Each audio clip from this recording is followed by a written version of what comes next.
একদা আল্লাহর নবী হজরত মুহাম্মদ সাল্লাল্লাহু আলাইহি সাল্লাম ইসলাম প্রচারের উদ্দেশ্যে তার প্রিয় দাস যায়েদ ইবনে হারেসার সাথে তায়েফের উদ্দেশ্যে রওনা করলেন। তায়েফে পৌঁছে রাসূল সাল্লাল্লাহু আলাইহি সাল্লাম সাকিফ গোত্রের 3 জন প্রধান সর্দারের কাছে গেলেন। এরা ছিল পরস্পর ভাই, আব্দুল ইয়াল, মাসুদ এবং হাবিব।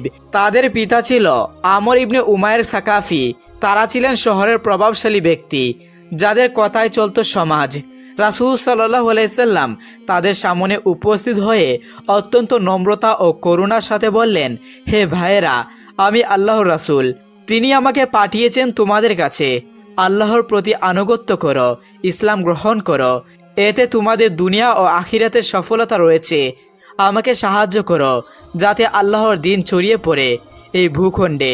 তার কণ্ঠে ছিল এমন গভীরতা যেন স্বর্গের ফেরেশতারা কথা বলছে। কিন্তু আহারে দুর্ভাগ্য, এই নিষ্ঠুর হৃদয়ের লোকেরা তার কথা শুনে হাসতে শুরু করল। প্রথমজন বলল, তুমি যদি সত্যি আল্লাহর রাসূল হয়ে থাকো তাহলে দেখাও তোমার চিহ্ন। কাবার পর্দা ফেলে দেখাও, না হয় আকাশ থেকে কোনো অলৌকিক চিহ্ন নামিয়ে আনো। তুমি কি মনে করো আমরা এমনি এমনি তোমার কথা বিশ্বাস করব? দ্বিতীয়জন মাসুদ আরো কটাক্ষ করে বললেন, আল্লাহ তাআলা কি তোমার মতো একজন সাধারণ মানুষকে রাসূল বানিয়েছে? তিনি কি আর কাউকে পেলেন না, কোনো রাজা বা কোনো ধনী ব্যক্তি? তুমি তো মক্কার একজন সাধারণ যুবক, কেন তোমাকে বেছে নিলেন? এত হাস্যকর। তৃতীয়জন হাবিব আরও কঠোরভাবে বলল, আমি তোমাদের সাথে একটি কথাও বলতে চাই না। যদি তুমি সত্যি নবী হয়ে থাকো তাহলে তোমার কথা অস্বীকার করলে আমার উপর বিপদ আসবে, তা আমি চাই না। আর যদি তুমি মিথ্যাবাদী হয়ে থাকো, আল্লাহর নামে মিথ্যা রটিয়ে বেড়াচ্ছ, তাহলে তোমার মতো লোকের সাথে কথা বলাও আমার পক্ষে অসম্ভব। চলে যাও এখান থেকে, তোমার কথা আমাদের কানে বিষের মতো লাগছে। এইসব কটু কথা শুনে রাসূল সাল্লাল্লাহু আলাইহি সাল্লামের হৃদয় যেন ছিন্ন ভিন্ন হয়ে গেল। তার চোখে অশ্রু টলমল করছিল, কিন্তু তিনি ধৈর্য ধরে উঠে দাঁড়ালেন এবং বললেন, যা বলেছ, কিন্তু অত্যন্ত এই ঘটনা গোপন রেখো। আমি তোমাদের কোনো ক্ষতি চাই না, শুধু আল্লাহর পথে আহ্বান করছি।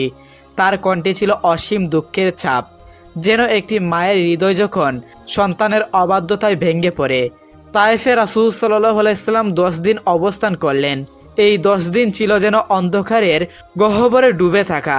তিনি প্রত্যেক গোত্রপতি, প্রত্যেক নেতৃস্থানীয় ব্যক্তিদের কাছে গেলেন, একের পর এক দাওয়াত দিলেন, কিন্তু প্রত্যেকের কাছেই একই উত্তর দিল, চলে যাও আমাদের শহর থেকে। তোমার এই নতুন ধর্ম আমাদের ভালো লাগে না। তুমি আমাদের ঐতিহ্য নষ্ট করতে এসেছ, আমাদের দেবতাদের অপমাননা করছো। এইসব অস্বীকৃতির ধারা তার হৃদয়কে কতটা আঘাত করেছিল তা কল্পনীয়। অবশেষে তারা কেবল কথায় ক্লান্ত হলো না, উচ্ছৃঙ্খল ভালক ও দুর্বৃত্তদের উস্কে দিল। রাসূল সাল্লাল্লাহু আলাইহি সাল্লাম ফিরে যাওয়ার পথে পা বাড়ালেন, তখন সেই দুর্বৃত্তরা তার পিছনে নিল। তারা চিৎকার করে বলতে লাগলো, এই মিথ্যাবাদী, চলে যাও, তোমার মতো লোক এখানে থাকার যোগ্য নয়। হাততালি দিচ্ছিল, হইচই করছিল, গালাগালি করছিল। অল্প সময়ের মধ্যে এত লোক জড়ো হলো যে পথের দুপাশে লাইন গড়ে উঠল। তারা ঢিল ছুঁড়তে শুরু করলো, পাথর মারতে শুরু করলো। রাসূল সাল্লাল্লাহু আলাইহি সাল্লামের পা রক্তাক্ত হয়ে উঠল, জুতায় রক্তে ভরে গেল। প্রত্যেকটি পাথর যেন তার হৃদয় বিদ্ধ হচ্ছিল। হযরত যায়েদ ইবনে হারেসা রাদিয়াল্লাহু তাআলা আনহু তাকে ঢালের মতো আগলে রাখছিলেন, কিন্তু তার নিজের শরীরও পাথরে লাগছিল। তার মাথা কেটে গেল, রক্ত ঝরছিল। এই নিষ্ঠুরতা দেখে আকাশ যেন কাঁদছিল। অবশেষে তারা রাসূল সাল্লাল্লাহু আলাইহি সাল্লামকে তায়েফ থেকে 3 মাইল দূরে মক্কার উতবা, সায়েবা এবং রাবিয়া গোত্রদের একটি বাগানে তাড়িয়ে দিল। সেখানে পৌঁছে দুর্বৃত্তরা ফিরে গেল। একদা আবু জাহেল কুরাইশ নেতৃবৃন্দদের মধ্যে ঘোষণা দিয়ে বলল যে, হে কুরাইশ ভাতৃবৃন্দ, আপনারা জানেন যে মুহাম্মদ সাল্লাল্লাহু আলাইহি সাল্লাম আমাদের ধর্মে কলঙ্ক লটাচ্ছে, আমাদের পূর্বপুরুষদেরকে নিন্দা করছে, আমাদের জ্ঞান বুদ্ধিকে খাটো করে রটনা করছে এবং আমাদের দেবদেবীদের অপমাননা করছে। এসব কারণে আল্লাহ তাআলা শপথ করে বলছি যে আমি একখণ্ড বাড়ি এবং সহজে উঠানো সম্ভব এমন পাথর নিয়ে আসব, এবং মুহাম্মদ সাল্লাল্লাহু আলাইহি সাল্লাম নামাজের সময় যখন সিজদায় যাবে তখন সেই পাথর মেরে তার মাথা চূর্ণ বিচূর্ণ করে ফেলব। এতে আমার সঙ্গ দিয়ে তোমরা আমাকে সাহায্য করো কিংবা না করো, এতে আমার কোনো পরোয়া নেই। তখন তার এ কথা শুনে উপস্থিত লোকেরা বলল, আল্লাহর শপথ, আমরা তোমাকে অসহায় ছেড়ে দিব না। তুমি যা করার ইচ্ছে করেছো তা করে ফেলো।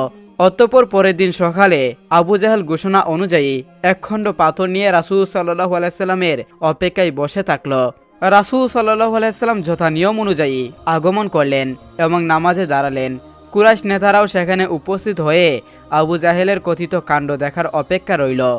রাসূল সাল্লাল্লাহু আলাইহি সাল্লাম নামাজ শুরু করে সিজদায় যাওয়ার পর আবু জাহেল পাথর উঠিয়ে তার দিকে অগ্রসর হলো, কিন্তু কাছে যেতেই পরাস্ত সৈনিকের মতো কোনো মতে নিজের জীবন নিয়ে সেখান থেকে লেজ গুটিয়ে পালালো। এ সময় তাকে বিবর্তন এবং ভীত সন্তুষ্ট দেখাচ্ছিল এবং তার পাথরের সঙ্গে হাত শক্তভাবে চিমটে লেগে গিয়েছিল, তাই পাথরের গা থেকে হাত ছাড়াতে তাকে যথেষ্ট কষ্ট করতে হয়েছিল। এই অবস্থা থেকে কুরাইশ নেতাদের কিছু লোক দ্রুত তার কাছে এগিয়ে গেল এবং বলল, আবুল হাকাম, কিছুই বুঝলাম না, কি হলো তোমার? আবু জাহেল ভীত সন্তুষ্ট হয়ে বলল, আমি রাতে যা বলেছিলাম, কিন্তু যখন হযরত মুহাম্মদ সাল্লাল্লাহু আলাইহি সাল্লামের কাছে গিয়ে পৌঁছালাম তখন একটি উট আমার সামনে প্রতিবন্ধক হয়ে দাঁড়ালো। হায় আল্লাহ, কখনো আমি এমন মস্তক, এমন গাড় এবং এমন দাঁত বিশিষ্ট উট দেখিনি। মনে হলো সে যেন আমাকে খেয়ে ফেলতে চাচ্ছে। ইবনে ইসহাক বলেন, আমাকে বলা হয়েছে যে রাসূল সাল্লাল্লাহু আলাইহি সাল্লাম ইরশাদ করেছেন, উটের রূপ ধারণ করে সেখানে ছিলেন হযরত জিবরাইল আলাইহিস সালাম। আবু জাহেল যদি আমার কাছে যেত তাহলে তার উপর বিপদ অবতীর্ণ হতো। প্রিয় নবী হযরত মুহাম্মদ সাল্লাল্লাহু আলাইহি সাল্লামকে আল্লাহ তাআলা অনেক মুজিজা দিয়েছিলেন। এর মধ্যে অন্যতম একটি ছিল তার হাতের ইশারায় চাঁদ দুই ভাগ হয়ে যাওয়ার ঘটনা। তাফসিরে মারিয়াফুল কুরআনের বর্ণনা অনুযায়ী চাঁদ দ্বিখণ্ডিত বা দুই ভাগ হওয়ার ঘটনাটি ঘটেছিল মক্কার মিনা প্রান্তরে। নবীজি সাল্লাল্লাহু আলাইহি সাল্লাম নবুয়ত পাওয়ার ৯ম বছরে মুহাম্মদ সাল্লাল্লাহু আলাইহি সাল্লাম ইহুদি এবং মক্কার মুশরিকদের ইসলামের পথে আহ্বান করেছিলেন। মুশরিকরা নবীজির আহ্বানে কোনোভাবে সাড়া দেয়নি, উল্টো ইসলামের আহ্বানকে বাধাগ্রস্ত করার সব ধরনের পন্থা অবলম্বন করেছিল। এ সময় ইহুদি পণ্ডিতেরা কুরাইশ নেতাদের একটা বিস্ময়কর কৌশল শিখিয়ে দিল। তারা বলল, মুহাম্মদ সাল্লাল্লাহু আলাইহি সাল্লাম জাদুকর কি না তা যাচাইয়ের একটা উত্তম পন্থা হলো জাদুর প্রভাব শুধু পৃথিবীতে সীমাবদ্ধ থাকে, আসমানে এর কোনো প্রতিক্রিয়া হয় না। তাই তোমরা মুহাম্মদ সাল্লাল্লাহু আলাইহি সাল্লামকে বলো সে চাঁদকে দুই ভাগ করুক। কুরাইশ নেতারা এটা শুনে খুশিতে বাকবাক হয়ে গেল। এ ভেবে এবার নির্ঘাত মুহাম্মদ সাল্লাল্লাহু আলাইহি সাল্লাম কুপকাত হবে, নাউজুবিল্লাহ। অতএব একদিন এক জ্যোৎস্না রাতে বিশ্বনবী সাল্লাল্লাহু আলাইহি সাল্লাম একটি গাছের নিচে দাঁড়িয়েছিলেন। এমন সময় আবু জাহেল, ওয়ালিদ বিন মুরিগা সহ মক্কার কুরাইশ ও মুশরিকদের একদল নেতা মুহাম্মদ সাল্লাল্লাহু আলাইহি সাল্লামের কাছে গেল এবং বলল, হে মুহাম্মদ সাল্লাল্লাহু আলাইহি সাল্লাম, তুমি যদি এই আকাশের চাঁদকে দ্বিখণ্ডিত করে দিতে পারো তাহলে আমরা সবাই মিলে আজকেই তোমার কালেমা পড়ে মুসলমান হয়ে যাব। তাদের কথা শুনে নবীজি সাল্লাল্লাহু আলাইহি সাল্লাম তখন বললেন, আমি যদি এই আকাশের চাঁদ দ্বিখণ্ডিত করে দেখাতে পারি তাহলে কি সত্যি তোমরা মুসলমান হবে? তখন আবু জেহেল এবং তার সঙ্গীরা তখন বলল, আমরা সত্যি মুসলমান হয়ে যাব যদি তুমি এই কাজ করে দেখাতে পারো। এরপর বিশ্বনবী সাল্লাল্লাহু আলাইহি সাল্লাম মহান আল্লাহ তাআলার কাছে প্রার্থনা করলেন, হে আল্লাহ রাব্বুল আলামিন, তুমি আমার আঙ্গুলের ইশারাতে এই আকাশের চাঁদ দ্বিখণ্ডিত করে দাও। মহান আল্লাহ রাব্বুল আলামিন হযরত মুহাম্মদ সাল্লাল্লাহু আলাইহি সাল্লামের দোয়া কবুল করে নিলেন। অতঃপর বিশ্বনবী সাল্লাল্লাহু আলাইহি সাল্লাম ওই আকাশের চাঁদের দিকে তাকিয়ে হাতের আঙ্গুলে ইশারা করার সাথে সাথেই ওই আকাশের চাঁদটা দ্বিখণ্ডিত হয়ে গেল। চাঁদ দ্বিখণ্ডিত হয়ে যাওয়ার পর চাঁদের দুইটা টুকরা মাঝখানে এতটাই ফাঁকা হয়েছিল যে মাঝখান দিয়ে হেরা পর্বত দেখা যাচ্ছিল। এরপর আবার দুই টুকরো এসে জোড়া লেগে গেল। সুবহানাল্লাহ।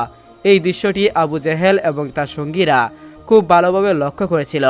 এরপর বিশ্বনবী সাল্লাল্লাহু আলাইহি সাল্লাম তাদেরকে বললেন, আমি আপনার কথা মতো আল্লাহর কুদরতে চাঁদকে দ্বিখণ্ডিত করেছি। এখন আপনারা আপনাদের ওয়াদা মাফিক কালেমা পড়ে মুসলমান হয়ে যান। তখন আবু জাহেল সঙ্গে সঙ্গে বলে উঠল, হে বাতিজা মুহাম্মদ সাল্লাল্লাহু আলাইহি সাল্লাম, তুমি এত বড় জাদুকর হয়ে গিয়েছ যে তোমার জাদুর কাছে পৃথিবীর সমস্ত জাদুকররা হার মানবে। আমি আজকে ঘোষণা করলাম পৃথিবীর সবচাইতে বড় জাদুকর তুমি। তোমার এই জাদুর কাছে সমস্ত জাদুকররা অপারগত স্বীকার করবে। আর মুসলমান হওয়ার কথা বলছো, আমরা তো কোনো জাদুকরের হাতে হাত রেখে তার কালেমা পড়ে মুসলমান হতে পারি না। এসব কথা বলতে বলতে আবু জাহেল এবং তার সঙ্গীরা সেই স্থান থেকে প্রত্যাখ্যান করল। এই ঘটনার বেশ কয়েকদিন পর একদিন আবু জাহেল তার গোত্রদের এক ব্যক্তিদেরকে বলল, তুমি ইয়াসরাবের বিখ্যাত ইহুদি পাদ্রীর কাছে যাও এবং সে পাদ্রীর নিকট গিয়ে হযরত মুহাম্মদ সাল্লাল্লাহু আলাইহি সাল্লামের নবুয়তি দাবির সত্যতা যাচাই করে আসো। কারণ তাওরাত ও ইনজিল কিতাবে এ সম্বন্ধে অবশ্যই কোনো গুরুত্বপূর্ণ তথ্য আছে। তাই সেই পাদ্রী যাচাই করে কিছু তথ্য তোমাকে বলে দিবে, অথবা মুহাম্মদ সাল্লাল্লাহু আলাইহি সাল্লামকে পরীক্ষা করার জন্য তোমাকে কোনো কৌশল তাতে শিখিয়ে দিবে। অতঃপর আবু জাহেলের কথা মতো সেই ব্যক্তি যথাসত্য ইয়াসরাবের পাদ্রীর নিকট চলে গেলেন এবং বিস্তারিত ঘটনা তাকে বলল। তার কথা শুনে পাদ্রী বলল, হ্যাঁ, একজন পরাক্রমশালী নবী আরবের মরমের প্রান্তে আবির্ভূত হবেন, তাতে সন্দেহ নেই। তবে এই ব্যক্তি নবী কিনা তা যাচাইয়ের জন্য তাকে কয়েকটি প্রশ্ন করো। যদি প্রশ্নসমূহের জবাব তাওরাত ও ইনজিল কিতাবের সাথে মিলে যায় তাহলে বুঝতে হবে তিনি খাঁটি নবী, আর যদি না মিলে তবে বুঝে নিবে সে নবুয়তের ভুয়া দাবিদার। প্রশ্ন কয়টি হলো, রূহ কি জিনিস, আসহাবে কাহাফ কারা, তারা কতজন এবং তাদের বর্তমান অবস্থা কি, জুলকারনাইন কে ছিলেন, তার জীবনের উল্লেখযোগ্য ঘটনা কি ছিল। এ প্রশ্ন কয়টি লিখে পাদ্রী সেই লোকটির মারফত আবু জাহেলের নিকট পাঠিয়ে দিল। অতঃপর আবু জাহেল প্রশ্ন কয়টি নিয়ে মুহাম্মদ সাল্লাল্লাহু আলাইহি সাল্লামের নিকট পৌঁছে গেল এবং বলল, তুমি যদি মুসা আলাইহিস সালামের নেই নবী হয়ে থাকো এবং তাওরাতের নেই কিতাব যদি তোমার নিকট এসে থাকে, তবে আমাদের প্রশ্নগুলো সঠিক উত্তর দাও। আমরা অন্যান্য আসমানি কিতাবের নেই, তোমার জবাব পেলে সকলেই ঈমান এনে তোমার দিন কবুল করব। আবু জাহেলের কথা শুনে মুহাম্মদ সাল্লাল্লাহু আলাইহি সাল্লাম বললেন, বলো তোমার প্রশ্নগুলো কি কি। তখন আবু জাহেল বললেন, রূহ কি জিনিস, আসহাবে কাহাফ কারা, তারা কতজন এবং তাদের বর্তমান অবস্থা কি, জুলকারনাইন কে ছিলেন, তার জীবনের উল্লেখযোগ্য ঘটনা কি ছিল। হযরত মুহাম্মদ সাল্লাল্লাহু আলাইহি সাল্লাম আবু জাহেলের কথা শুনে বললেন, আমি আগামী দিন আপনার সকল প্রশ্নের জবাব দিব। ফলে আবু জাহেল ও তার গোত্রের লোকেরা সেখান থেকে চলে গেল। অতঃপর পরের দিন বিধর্মী আবু জাহেল ও তার গোত্রের লোকেরা রাসূল সাল্লাল্লাহু আলাইহি সাল্লামের নিকট এসে তাদের প্রশ্নের জবাব চাইল। রাসূল সাল্লাল্লাহু আলাইহি সাল্লাম উত্তর দিলেন, আমি এখন পর্যন্ত আল্লাহ তাআলার নিকট থেকে কোনো নির্দেশ পাইনি, নির্দেশ পেলে তোমাদেরকে জানিয়ে দিব। রাসূল সাল্লাল্লাহু আলাইহি সাল্লামের কথায় বিধর্মীরা একটু সন্দেহ পোষণ করল এবং তারা আবার সেখান থেকে চলে গেল। এরপর 1015 দিন হয়ে গেল, কিন্তু আল্লাহর পক্ষ থেকে ওহী আসলো না। এই দীর্ঘ সময়ের মধ্যে কাফেররা তাদের জবাব না পেয়ে আবার তারা রাসূল সাল্লাল্লাহু আলাইহি সাল্লামের কাছে এসে বিরূপ মন্তব্য করতে শুরু করলো। কেউ কেউ রাসূল সাল্লাল্লাহু আলাইহি সাল্লামকে বলল, হে মুহাম্মদ, তোমার খোদা কি তোমাকে ছেড়ে দিয়েছে, না তোমার নবুয়তি চিনিয়ে নিয়েছেন, না হলে তুমি প্রশ্নগুলোর জবাব দিতে এত বিলম্ব করছে কেন। এইভাবে তারা আসতো এবং রাসূল সাল্লাল্লাহু আলাইহি সাল্লামকে টাটকা করে চলে যেত। রাসূল সাল্লাল্লাহু আলাইহি সাল্লাম ধর্মদ্রোহীদের বিদ্রুপ উক্তিতে খুবই বিষণ্ণ হয়ে পড়লেন এবং আল্লাহর দরবারে আরজ করলেন, কাফেরদের প্রশ্নের জবাব জানতে চাইলেন। আল্লাহ তাআলা রাসূল সাল্লাল্লাহু আলাইহি সাল্লামের আজের জবাব প্রথমে জানালেন, হে নবী, আপনি ইনশাআল্লাহ না বলে কাফেরদের নিকট জবাব দেওয়ার অঙ্গীকার করেছেন, এটা আপনার সবচেয়ে বড় ভুল। সেজন্য আপনি 15 দিন পর্যন্ত আল্লাহর পক্ষ থেকে কোনো জবাব পাননি। আগামীতে যেন এরকম ঘটনা না ঘটে। অতএব আল্লাহ তাআলা রাসূল সাল্লাল্লাহু আলাইহি সাল্লামকে বললেন, হে রাসূল, কাফের কুল আপনার নিকট যে প্রশ্ন করেছে তা তারা জানার জন্য করেনি, বরং আপনাকে জব্দ করার উদ্দেশ্যে করেছে। আপনি তাদের সঠিক জবাব দিলেও তারা ঈমান আনবে না। তবুও আপনার শ্রেষ্ঠত্ব বজায় রাখার জন্য আপনি তাদের জবাব দিয়ে দেন। তারা রূহ সম্পর্কে প্রশ্ন করেছে, আপনি বলে দিন, রূহ শুধুমাত্র আল্লাহ তাআলার একটি আদেশ মাত্র। ইহা দেখা বা স্পর্শ করা, অনুভব করা জিনিস নয়। আসহাবে কাহাফ ছিল মোট 7 জন ব্যক্তি। তারা একজন জালিম রাজার কাছে তাদের বশ্যতা স্বীকার না করে একটি গুহায় আশ্রয় নিয়েছিল। অতঃপর তারা এক ঘুমে 309 বছর কাটিয়েছিল এবং শেষ পর্যন্ত তারা মৃত্যুর কোলে ঢলে পড়েছিল। জুলকারনাইন সম্বন্ধে আমি আপনাকে বিস্তারিত অবগত করেছি। জুলকারনাইন সমগ্র পৃথিবীর বাদশা ছিলেন। তিনি আল্লাহ রাব্বুল আলামিনের আদেশক্রমে পৃথিবীর এক প্রান্ত থেকে অপর প্রান্ত পর্যন্ত সফর করেন এবং মানুষকে হেদায়েত করেন। অতঃপর পরের দিন আবু জাহেল ও তার গোত্রের লোকেরা রাসূল সাল্লাল্লাহু আলাইহি সাল্লামের কাছে আসলো। তখন রাসূল সাল্লাল্লাহু আলাইহি সাল্লাম তাদের সমস্ত প্রশ্নের জবাব দিলেন, কিন্তু তা সত্ত্বেও তারা নবীজির উপর ঈমান আনলো না। আসলে মহান আল্লাহ রাব্বুল আলামিন আবু জাহেলের ভাগ্যে মুসলমান হওয়াটা লিখে রাখেননি। একদিন এক বৃদ্ধ মহিলা অনেকগুলো কাপড় চোপড় এবং মালপত্র নিয়ে তার বাড়ি থেকে কোথায় যেন চলে যাচ্ছিল। ঠিক এমন সময় বিশ্বনবী সাল্লাল্লাহু আলাইহি সাল্লাম সেই বৃদ্ধা মহিলার কাছে এসে দাঁড়ালো এবং বিশ্বনবী সাল্লাল্লাহু আলাইহি সাল্লাম মহিলাকে বলল, মা, আপনি বৃদ্ধা মানুষ, এতগুলো মালামাল নিয়ে আপনি তো যেতে পারবে না, তাই আপনার মালামালগুলো আমাকে দিন, আমি নিয়ে যাচ্ছি। বৃদ্ধা মহিলা তখনও কিন্তু নবীজিকে চিনতে পারলেন না, শুধুমাত্র তার নাম শুনেছিলেন। তাই বৃদ্ধ মহিলা নবীজিকে বলল, তুমি যদি এই উপকারটুকু করো তাহলে আমার জন্য তো ভালোই হয়, আমার খুব কষ্ট হচ্ছিল এগুলো নিয়ে যেতে। অতঃপর নবী করিম সাল্লাল্লাহু আলাইহি সাল্লাম বৃদ্ধা মহিলার মালামালগুলো নিয়ে সামনের দিকে হেঁটে চললেন। হাঁটতে হাঁটতে একটা সময়ে বিশ্বনবী সাল্লাল্লাহু আলাইহি সাল্লাম এক জায়গায় দাঁড়িয়ে বৃদ্ধা মহিলাকে বলল, আপনি এইসব মালপত্র গুছিয়ে কোথায় যাচ্ছেন?